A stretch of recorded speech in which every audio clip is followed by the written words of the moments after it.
ನನ್ನವ್ವ ತಾಯೇ ಓಂ ಶಕ್ತಿ ತಾಯೇ ನಮಸ್ಕಾರ ಗಾಯ್ಸ್. ಇವತ್ತು ಬೆಳಿಗ್ಗೆ 3 ಗಂಟೆ ಆಗಿತ್ತು. ಬೆಳಗಿನ ಜಾವ ಎದ್ದು ರಂಗೋಲಿನ ಯಾಕೆಂದರೆ ಅಮ್ಮ ಓಂ ಶಕ್ತಿ ಹೋಯ್ತಾ ಇದ್ರು. ಓಂ ಶಕ್ತಿ ಪೂಜೆ ಇಟ್ಕೊಂಡಿದ್ವು ಮನೆಯಲ್ಲಿ. ಹಾಗೆ ಪ್ರಸಾದಕ್ಕಾಗಿ ರೈಸ್ ಬಾತ್ ಮತ್ತು ಕೇಸರಿ ಬಾತ್ ಮಾಡ್ತಾಯಿದ್ವು. ಕುಕಿಂಗ್ ಮಾಸ್ಟರ್ ನಮ್ಮ ಅಕ್ಕ ನಮ್ಮ ಭಾವ ಇಬ್ಬರು ಮಾಡ್ತಾಯಿದ್ರು.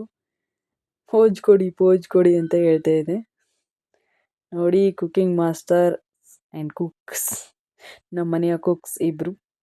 ಆ್ಯಂಡ್ ನಮ್ಮ ದೊಡ್ಡಮ್ಮ ಎಲ್ಪ್ಗಾಗಿ ಬಂದಿದ್ದರು. ನಮ್ಮ ದೊಡ್ಡಮ್ಮ ಎಲ್ಪ್ ಮಾಡ್ತಾಯಿದ್ರು. ಅವ್ರನ್ನೂ ರೇಗಿಸ್ತಾ ಇದೆ. ಮತ್ತು 8 ಗಂಟೆ ಆಗಿತ್ತು, ಶಕ್ತಿಗಳು ಬಂದರು. ಅವ್ರನ್ನ ಪೂಜೆ ಮಾಡಿ ಒಳಗಡೆ ಕರ್ಕೊಂಡ್ವಿ. ನಿಜ ಮೈ ರೋಮಾಂಚನ ಆಯಿತು ಫ್ರೆಂಡ್ಸ್. ಶಕ್ತಿಗಳು ಒಳಗಡೆ ಬರ್ತಾಯಿದ್ರೆ ಮತ್ತು ಒಳಗಡೆ ಬಂದವರು ಪೂಜೆಗೆ ಸ್ಟಾರ್ಟ್ ಮಾಡಿಕೊಂಡ್ರು. ಪೂಜೆಗೆ ಏನೇನು ಬೇಕು ಅದೆಲ್ಲ ರೆಡಿ ಮಾಡಿಕೊಟ್ಟಿದ್ವಿ. ಮತ್ತು ಕಳಸ ಕುಂಡಿಸ್ಬೇಕು ಅಂತ ಹೇಳಿದರು. ಅದಕ್ಕೆ ದೇವ್ರ ಕಳಸಕ್ಕೆ ಅವರು ರೆಡಿ ಮಾಡಿಕೊಡ್ತಾಯಿದ್ರು ಶಕ್ತಿಗಳು. ಓಂ ಶಕ್ತಿ ಅಂದರೆ ಅದು ಏನೋ ಒಂಥರ ಪವಾಡ ಅಂತ ಹೇಳ್ಬೋದು. ಯಾಕೆಂದರೆ ಮೈ ಜುಮ್ ಅನಿಸುತ್ತೆ. ಕಳಸನ ಕುಂಡಿಸ್ತಾ ಇದ್ರು, ನೀವು ನೋಡ್ಬೋದು. ತುಂಬ ಚೆನ್ನಾಗಿ ಮಾಡಿದ್ರು. ನಮ್ಮಮ್ಮ ದುಗ್ಗಟಿ ಗ್ರಾಮದಿಂದ ಹೋಗಿದ್ರು. ಕಳಸ ಪೂಜೆ ಮಾಡೋಕ್ಕೆಲ್ಲ ರೆಡಿ ಮಾಡಿಕೊಡ್ತಾಯಿದ್ರು. ತಾಯಿನ ಕಣ್ತುಂಬ ನೋಡೋದೇ ಭಾಗ್ಯ ಅಂತ ಹೇಳ್ಬೋದು. ನಮ್ಮ ಮನೇಲಿ ಪೂಜೆ ಇಟ್ಟಿರೋದು ಏನೋ ಒಂಥರ. ತುಂಬ ದಿನ ಆಗಿತ್ತು ಮನೇಲಿ ಪೂಜೆ ಮಾಡಿಸಿ. ಅದಕ್ಕೆ ಅಮ್ಮ ಓಂ ಶಕ್ತಿಗೆ ಹೋಗುವಾಗ ಪೂಜೆ ಮಾಡಿಸೋಣ ಅಂತ ಅಂದ್ಕೊಂಡಿದ್ರು. ಪೂಜೆ ಮಾಡಿಸಿದ್ವು. ಶಕ್ತಿಗಳು ಭಜನೆ ಮಾಡೋ ಪೂಜೆ ಎಲ್ಲ ಆಯಿತು. ಎಡೆ ಎಲ್ಲ ಮಾಡಿದ್ವಲ್ಲ, ಅದೆಲ್ಲ ತಗೊಂಬಂದು ಹಾಕಿದ್ವಿ. ನೋಡ್ಬೋದು ನೀವು, ಅಲ್ಲಿ ದೇವ್ರು ಬರ್ತು ಒಬ್ಬರ ಮೈ ಮೇಲೆ. ತಾಯಿ ಶಕ್ತಿ ಬಂದ್ಲು.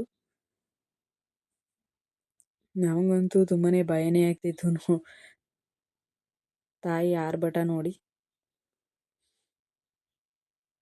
ಶಕ್ತಿ ಮೈ ಮೇಲೆ ಬಂದರೆ ಏನು ಮಾಡ್ತಾರೆ ಅಂತಲೇ ಗೊತ್ತಾಗಲ್ಲ ಅನ್ನೋದಕ್ಕೆ ಇದೇ ಕಾರಣ. ಮತ್ತು ಅಮ್ಮ ಪೂಜೆ ಮಾಡಿ ಅಂತೇಳಿದರು. ಪೂಜೆ ಮಾಡಿ ದೇವ್ರು ಬಂದಿತ್ತಲ್ಲ, ಅವರಿಗೆ ಅರ್ಶಿನ ಕುಂಕುಮ ಕೊಡಿ ಅಂತ ಹೇಳಿದರು. ಅದಕ್ಕೆ ಅಮ್ಮ ಕರ್ಪೂರ ಹಚ್ಚಿ ಪೂಜೆ ಮಾಡಿ ಕರ್ಪೂರ ಕೊಟ್ಟರು. ಮತ್ತು ಇದನ್ನ ನೋಡ್ಬೋದು ನೀವು ಯಾವ ಥರ ರೆಡಿಯಾಗಿತ್ತು ಅಂತ. ದೇವರು ಮೈ ಬಿಟ್ಟು ಹೋದರು. ಆಮೇಲೆ ಅಭಿಷೇಕ ಎಲ್ಲ ಥರದ ಅಡುಗೆ ಮಾಡಿ ಪೂಜೆ ಮಾಡಿದ್ವಿ. ಪೂಜೆ ಮಾಡಾದಮೇಲೆ ಭಜನೆ ಸ್ಟಾರ್ಟ್ ಮಾಡ್ತಾಯಿದ್ರೆ. ಭಜನೆ ಇದೆ, ಅಮ್ಮ ಪೂಜೆ ಮಾಡ್ತಾಯಿದ್ರು, ಅಮ್ಮ ಶಕ್ತಿಯವರು.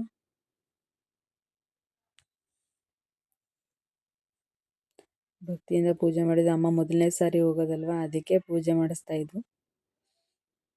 ಪೂಜೆ ಅಂತೂ ತುಂಬ ಚೆನ್ನಾಗಾಯಿತು. ಅಮ್ಮ ಭಕ್ತಿಯಿಂದ ಪೂಜೆ ಮಾಡ್ತಾಯಿದ್ರು.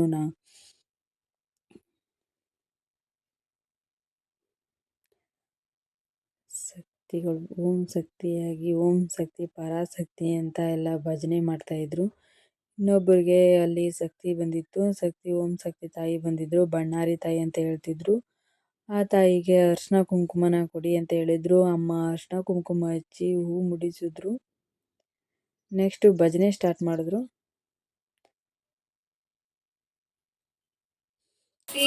ಓಂ ಓಂ ಶಕ್ತಿಯೇ ಆದಿಪರಾಶಕ್ತಿಯೇ ಓಂ ಓಂ ಶಕ್ತಿಯೇ ಅಮ್ಮ ತಾಯೇ ಓಂ ಶಕ್ತಿಯೇ ನಮ್ಮ ತಾಯೇ ಓಂ ಶಕ್ತಿ ತಾಯೇ ನಮ್ಮ ತಾಯೇ ಓಂ ಶಕ್ತಿ ಅರಿಶಿನದ ಕುಂಕುಮದ ಗೌರಿಯಮ್ಮ. ಬೆಂಗಳೂರಲ್ಲಿರುವವಳು ನೀನಮ್ಮ, ನಮ್ಮ ಬಯಸದ ಗಮ್ಮ. ಕರ್ಪೂರದಾರತಿ ಕಾಳಿಯಮ್ಮ, ಅರಿಶಿನದ ಕುಂಕುಮದ ಗೌರಿಯಮ್ಮ, ಕರ್ಪೂರದಾರತಿ ಕಾಳಿಯಮ್ಮ. ಮನೆ ದೇವ್ರಿಗೆ ಪೂಜೆ ಮಾಡಿ ಅಲ್ಲೂ ಎಡೆ ಇಟ್ಟು ಅಲ್ಲೂ ಪೂಜೆ ಮಾಡಿ ಅಂತ ಹೇಳಿದ್ರು. ಮಾಡಿದೆ. ನೆಕ್ಸ್ಟ್ ಅಮ್ಮ ಮಂಗಳಾರತಿ ಮಾಡಿದ್ರು. ಮಂಗಳಾರತಿ ಮಾಡಿ ಭಜನೆ ಎಲ್ಲ ಮುಗಿಸಿ ಮಂಗಳಾರತಿ ಕೊಟ್ಟರು. ಎಲ್ಲ ಶಕ್ತಿಗಳಿಗೆಲ್ಲ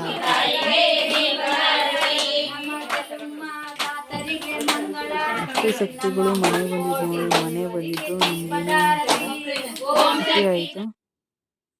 ನಂತರ ಅವರಿಗೆಲ್ಲ ಅಡುಗೆ ಊಟ ಬಡಿಸಿ ಬೆಳಗ್ಗೆ ನಾಷ್ಟದ ಮಾಡಿ ಬಡಿಸಿದ್ವು. ಪ್ರಸಾದನ ಕೊಟ್ಟರು.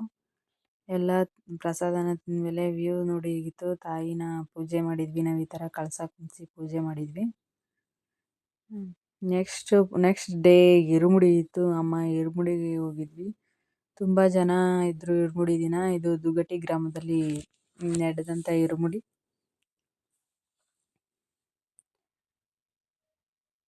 ನಾನು ಫಸ್ಟ್ ಟೈಮ್ ಇರುಮುಡಿ ಕಟ್ಟೋದನ್ನ ನೋಡಿದ್ದು. ನಾನು ನಮ್ಮೂರಲ್ಲಿ ಅಯ್ಯಪ್ಪ ಸ್ವಾಮಿಗೆ ಹೋದಾಗಲೂ ನಾನು ಜಾಸ್ತಿ ನೋಡಿರಲಿಲ್ಲ ಯಾವ ಥರ ಕಟ್ತಾರೆ ಅಂತ. ಓಂ ಸತಿಗೆ ಹೋದಾಗ ಈ ಥರ ಕಟ್ತಾರೆ. ಅಮ್ಮ ಸತಿಯವ್ರನ್ನ ಫಸ್ಟ್ ಕಳಿಸಿಕೊಟ್ಟಿದ್ದು.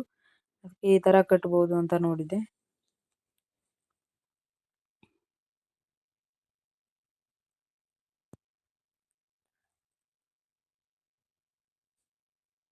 ನೋಡ್ಬೋದು ನೀವು ಎಷ್ಟು ಜನ ಇದ್ದಾರೆ ಅಂತ.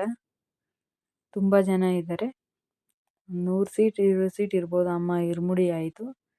ಇರುಮುಡಿ ಆದಮೇಲೆ ಇನ್ನೂ ವೆಯ್ಟ್ ಮಾಡ್ತಾಯಿದ್ರು. ಅಮ್ಮ ಬೇಗನೆ ಆಯಿತು ಇರುಮುಡಿ. ಅಮ್ಮ ಶಕ್ತಿಯವ್ರಿಗೆ ಬೇಗನೆ ಆಯಿತು ಇರುಮುಡಿ. ನಮ್ಮ ದೊಡ್ಡಮ್ಮ ನಮ್ಮ ಅತ್ತಿಗೆ ಎಲ್ಲ ಓಂ ಸತಿಗೆ ಹೋಗ್ತಾಯಿದ್ರು. ನೋಡಿ ಈ ಥರ ಇತ್ತು. ದೇವರಿಗೆ ಈ ಥರ ಪೂಜೆ ಮಾಡಿದ್ದು. ಇದು ನನ್ನ ಓಂ ಸತಿ ಬ್ಲಾಗ್ ಆಗಿತ್ತು. Thank you for watching. ನನ್ನ ಈ ಯೂಟ್ಯೂಬ್ ಚಾನಲ್ನ ಸಬ್ಸ್ಕ್ರೈಬ್ ಮಾಡಿ, like and comment and share ಮಾಡಿ ಗೈಸ್. Thank you.